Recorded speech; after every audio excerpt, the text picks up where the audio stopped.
Aproximadamente el 70% de agua de la Ciudad de México tiene que ver con pozos, es decir, perforación de pozos, extracción de agua del subsuelo, el 30%, 35% sistema Cutzamala. Pues sí, Había que cerrar pues sí. y había que parar el tren porque dejaba de tocar, la rueda dejaba de tocar en el riel y obviamente pues eso generaba un peligro. La línea 12 del metro que pues de pronto se te achaca a ti, Miguel, ¿no? Nosotros siempre hemos sido muy, digamos, dispuestos a explicar qué fue lo que hicimos, cuál es nuestro tramo y qué fue lo que participamos y entregamos. Porque hubo un momento en que nos dijeron que después del sismo no habíamos llevado a cabo los procedimientos necesarios. Entonces, yo lo que aclaré es, mira, después del sismo, el Senado de la República pidió un informe a la Jefatura de Gobierno y se le entregó el informe. Y en el informe se detalla que se hicieron muestras y pruebas de radiografía en todas las columnas, absolutamente en todas, no nada más en dos que habían resultado afectadas. Que se había encamisado con el mismo procedimiento que ahora están haciendo para toda la línea, las columnas afectadas, y que la misma empresa, que es la que ahora está haciendo varias de estas mejoras, de estas adecuaciones, fue la que nos dijo por escrito que terminados sus trabajos estaría la línea en condiciones absolutas de confiabilidad para su operación. Entonces lo entregamos, aquí está, es información pública y es información que tienen a su disposición. Eso fue lo que nos tocó hacer en la línea 2. ¿Cada cuánto daban mantenimiento? Porque esa es otra cosa, ¿no? Eso es, se habla de falta de mantenimiento, mira, de problemas de origen. Es permanente el mantenimiento.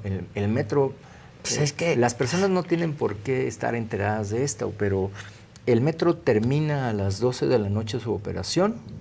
Tienes un promedio de 1 hora para deselectrificar y entonces llegas a la 1 de la mañana.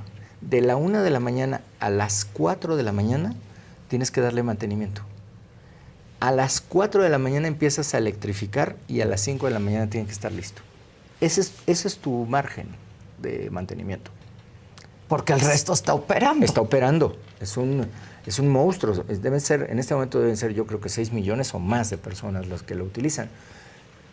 Y la parte importante de todo esto es que nosotros cerramos la línea porque no se podía. Yo recuerdo cuando estuvimos con uno de los expertos europeos que analizó este tema de la línea, y yo le dije, no quisiera yo cerrar la línea porque es una afectación a más de 500,000 personas. Sí.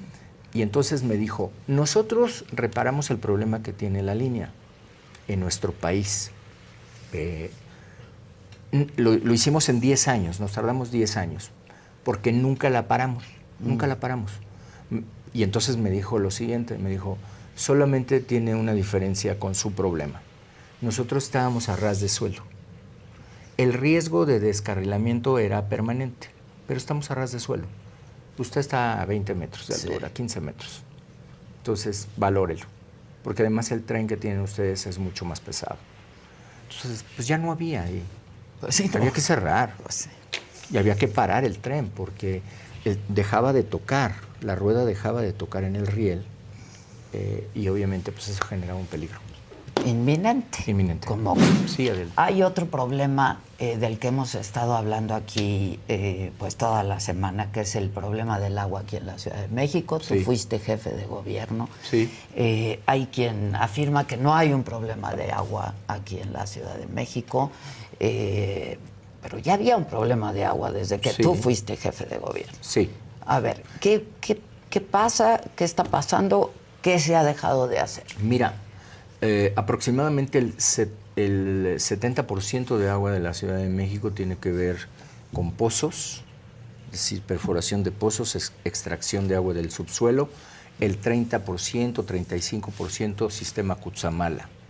¿Cuál es el problema que se tiene, que advierto de toda la información que se ha dado? Sistema Cutzamala presenta una reducción muy importante y ante esa reducción te cierran el suministro de lo que normalmente te estén dando. Si te daban 10, ahora te van a dar 7, ¿no? Para que se entienda así, claro. En lugar de 10, ahora tienes 7. Le cierran un poquito a la llave, entonces tienes menos agua. Los pozos, pues no son eternos en la Ciudad de México. Cuando yo fui jefe de gobierno, a mí me tocó continuar con un estudio que habían llevado en el sexenio del jefe de gobierno Marcelo Ebrard, que era extracción de agua de subsuelo a 2 kilómetros de profundidad, Adela. Y lo que nos dijo el científico, yo no abandoné ese proyecto, no es mío, pero no lo abandoné, y perforamos 2 kilómetros hacia abajo con perforadoras de Pemex, de las que extraen el petróleo, y llegamos y encontramos agua, efectivamente, como lo decía el científico. El agua se extrajo prácticamente a 40 grados de temperatura y con una pureza muy aceptable, era agua transparente, y solo faltaba algún proceso para hacerla de consumo humano. ¿Qué es lo que se supone? Que es agua de los volcanes. Y que es un agua que es muy, muy buena. 2 pozos se perforaron en Iztapalapa, desconozco en este momento cuál sea el avance o continuidad de ese tema, pero yo no lo abandoné. Hicimos mejoramiento de pozos y aportamos, cada año la Ciudad de México aporta a un fideicomiso, que es un fideicomiso donde participa el Estado de Hidalgo y el Estado de México, que es para la construcción del túnel Emisor Oriente, el gran túnel que llega hasta Hidalgo. Y al llegar al final de ese túnel, debe haber una planta de tratamiento de agua, que si no mal recuerdo el nombre es el Gavilán, y esa planta debe de tratar esas aguas negras y hacer agua de reuso, devolver al Estado de Hidalgo, al Estado de México y a la Ciudad de México. No sé cómo esté ese proyecto, pero ahí, simplemente de ahí te estoy hablando de una fuente importantísima de agua para la ciudad, importantísima. Cada año se aportan miles de millones, no te hablo de 10, 15 millones, miles de millones para ese proyecto, es un fideicomiso. Y la otra solución de la que yo diría, y que he escuchado que lo planteó en algún momento Xóchitl, que habló algo de ello, Taboada, es ¿de dónde se trae agua para la Ciudad de México? ¿De dónde se puede traer? ¿De dónde se puede traer? Hay un proyecto que es del Pánuco, es decir, hacia el Golfo de México. Cuando yo fui jefe de gobierno, obviamente necesitas contar con el apoyo federal, la ciudad no lo puede hacer sola. Cuando yo fui jefe de gobierno, ese proyecto, más o menos, Adela, estarías hablando de 40,000 millones, quizás 50,000. No sé si en este momento sean 100,000, pero es tubería, 300 kilómetros de tubería más o menos, y plantas de rebombeo, porque tiene que subir.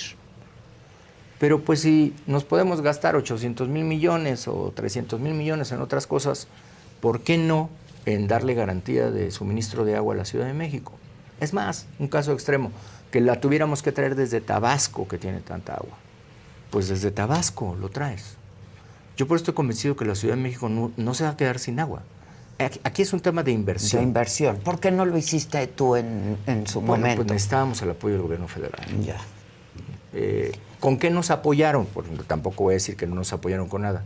Con las plantas perforadoras de Pemex, que fue todo un tema y también fue costoso, porque teníamos aquí, haz de cuenta que estábamos buscando petróleo. Para encontrar agua. Para encontrar agua. Se encontró en los 2 casos, los 2 casos fueron exitosos. Ahí tenemos los banderazos y la salida del agua de esos 2 pozos en Iztapalapa. ¿Puede haber más? El científico decía que sí, no sé si se haya seguido o no. Y el otro tema que va de la mano y que también requiere una inversión importantísima, es las fugas de agua. Las fugas, pero... 40%. Que es muchísimo. 40, es muchísimo, pero mira, tú lo acabas de ver ahorita, lo acabas de ver en Álvaro Obregón. O sea, estás hablando de que se perforó alguna tubería que tiene suministro de agua. Bueno, eso sucede todos los días y aquí tiembla todo el tiempo. Entonces, ¿qué se tiene que hacer? Pues que hoy la Ciudad de México tiene tuberías que son de asbesto y las tienes que cambiar por polímeros de alta resistencia para que cuando vienen estos movimientos... Pero es una obra mayor. Es una obra mayor. Pero te estoy hablando de muy mayor. Sí, o sea, sí. la Ciudad de México, con un presupuesto que rebasa los 200,000 millones, de repente te encuentras con que el 60-70% es nómina. Entonces te queda un cachito pues para hacer inversión, y ahí tienes que pavimentación, que esta planta hay que remozarla, que esto, que el proyecto tal. No te queda realmente dinero. Es un tema de que la Federación diga, a ver, tenemos que a la capital de la República, porque además algo y hay que cambiar toda la tubería. Algo que ha sucedido, y que eso sí no sé por qué, nosotros ganamos para la Ciudad de México un fondo que se llama Fondo de Capitalidad. Está decretado en la Constitución en un transitorio, y es obligación de diputadas y diputados otorgarle ese fondo año con año a la Ciudad de México. A nosotros la primera vez nos dieron 2.500 millones, después 3.000, y el transitorio dice que nunca te darán menos de la última administración. Ya no se ha dado. ¿No se ha dado esa lana o no sabemos si se ha dado? No sé por qué. Yo no lo he visto. ¿Tú para qué la empleaste, por ejemplo? Solamente lo puedes emplear para cosas de proyectos nuevos. Entonces podrías hacerlo para tuberías, nosotros en su momento lo empleamos para poder aportar y garantizar para el tema de Metrobús Línea 5, para varias cosas, varios proyectos, algunos de movilidad y otros de infraestructura de la ciudad. Pero te estoy hablando de 3,000 millones muy buenos que se podrían a lo mejor para este tema. Tú conoces muy bien la ciudad. ¿Qué podría estar pasando ahorita con el agua contaminada en la Benito Juárez y en Álvaro Obregón? Yo creo que debe de ser eso que te comento, que hubo un desplazamiento por la actividad sísmica que se ha presentado en esa zona, porque ha sido reiterado Álvaro Obregón, y la zona que están aledaños, en donde han sido epicentros, y no sería extraño que se hubieran contaminado ahí las tuberías al tener un choque, al tener un colapso. Eso puede ser lo que esté dando la nota. O puede ser que haya alguna obra que se haya realizado, que tampoco es extraño, porque si se siguen abriendo de repente por una cablera, de repente por quien está poniendo gas, de repente por lo que sea, por una conexión a un edificio, se entra, y el subsuelo de la Ciudad de México es un enramado de conectividad, de agua, de drenaje, de gas, de todo, y que ahí se haya dañado y ahí se haya contaminado. Con un poquito que se haya dañado, por ahí puede estar. Ahora, ¿no dicen de qué se contaminó? No, entiendo que ha habido informaciones que hasta ahora no se han precisado. A veces se dice que sí, se advierte restos de combustible, luego dicen que no, que nada más son lubricantes, luego que parece que sí, una empresa dijo que sí, se volvió a reiterar que no, hasta ahora no se ha precisado. Y ya pasaron muchos días. Días, lo que sí es importante nada más es que se le diga a la ciudadanía que no esté en riesgo su salud. Su salud, claro, pero para eso tiene que haber un diagnóstico de con qué se contaminó. Ahora, y déjame decirlo, y algunas personas podrían pensar que es un tema más trivial cuando está en juego la salud de las personas, pero no, también los animales de compañía, porque de ahí abres la llave y le das agua a tu perro, a tu gato, y bueno, pues la verdad es que se vuelve un tema que puede ser contaminación mucho más amplia, entonces que se precise. ¿Tú entregaste buenas cuentas, Miguel? Mira, yo entregué las cuentas claras, obviamente, pues en la política, cuando tú vienes con un proyecto nuevo, tienes que decir que no había nada, ¿no? Entonces, eso es claro, pero la gente lo sabe. Ahora lo estoy viviendo en los lugares donde estoy regresando, que la gente recuerda si hicimos la línea tal de Metrobús, si hicimos el Parque de la Mexicana, si hicimos la Constitución, si pusimos alumbrado en viaducto, en periféricos, si hicimos diferentes cosas en la ciudad. Eso me da gusto, nos recuerdan mucho con el médico en tu casa, nos recuerdan. Gran proyecto. Hay muchísimas personas que nos recuerdan, por ejemplo, con el Hospital de los Animales, que ahora nos piden mucho. Me encontré ayer a unas señoras, esto está bien interesante, Adela, señoras vecinas que se dedican a buscar a los perritos y con dardos duermen a los perros y luego los esterilizan. Vecinas, vecinas, estoy hablando de vecinas. Entonces, pues la verdad es que esos puntos que se desarrollaron y esos puntos que que se abordaron en la ciudad, los pozos que te estoy diciendo, las universidades, las prepas que construimos. ¿Y en términos de seguridad? Y en términos de seguridad, lo que ¿bajaste índices? A ver, nosotros hasta 2015 teníamos índices que iban por debajo de muchos promedios. En 2015 se nos empezó a disparar el índice y pasó de tener 2 homicidios en la Ciudad de México, 1.8, pasamos a 3 y alcanzamos hasta casi 4. Así lo dejamos. ¿Por qué? Porque sacaron a todo el mundo de prisión, Adela. Porque el sistema acusatorio hizo una gran salida de prisión. Te voy a dar una cifra muy importante. En el año que me toca a mí tomar la jefatura de gobierno, teníamos aproximadamente 39,000 personas en prisión. Nos mantuvimos hasta 2015 39,000. Viene el sistema acusatorio 27,000. Entonces, cuando tú dejas salir a más de 10,000 personas de un golpe, algo tiene que pasar. Y en el país se dejó salir a 40,000. Entonces empezaron a subir las cifras así. Yo tengo cruzadas las variables perfectamente. Y hoy se está regresando. Hoy si revisas tú procesados, sentenciados, ya se volvió a subir. O sea, ya tienes más personas en prisión. Otra vez se está diciendo lo que siempre dije de la puerta giratoria.